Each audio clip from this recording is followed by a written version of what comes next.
கடந்த 2018ஆம் ஆண்டு முதல் இவ்வருடம் மே மாதம் வரை ஸ்லாங்கூர் மாநில இருதய சிகிச்சை திட்டத்தின் மூலம் மொத்தம் 1978 நோயாளிகள் பலன்களை பெற்றுள்ளனர் என்று தெரிவிக்கப்பட்டுள்ளது.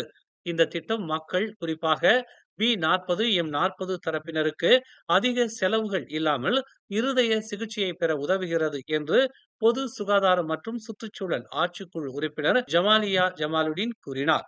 இந்த திட்டம் ஆயிரக்கணக்கான நோயாளியின் மீது செலவுகளை சுமத்தாமல் உடனடி சிகிச்சை பெற உதவுகிறது. மேலும் குடும்ப உறுப்பினர்களிடமிருந்து நேர்மறையான கருத்துகளையும் பெற்றுள்ளது. இது நிதிச்சுமையை குறைப்பது மட்டுமல்லாமல் உயிர்களை காப்பாற்றுகிறது, நோயாளிகளின் வாழ்க்கை தரத்தை மேம்படுத்துகிறது என்று அவர் நேற்று ஸ்லாங்கூர் மாநில சட்டமன்ற கூட்டத்தில் தெரிவித்தார். மேலும் செய்திகளை தெரிந்து கொள்ள தமிழ் மலர் நாளிதழை பாருங்கள். உடனுக்குடன் செய்திகளை தெரிந்து கொள்ள தமிழ் மலர் இணையதளம், தமிழ் மலர் செயலி மற்றும் மலர் டிவி யூடியூப் சேனலை வலம் வாருங்கள். எங்களோடு இணைந்திருக்க மலர் டிவியை பதிவு செய்து கொள்ளுங்கள். உறவுகள் மகிழ்ந்திட விருப்பம் மற்றும் பகிர்வு சேவையை சொடுக்கிடுங்கள்.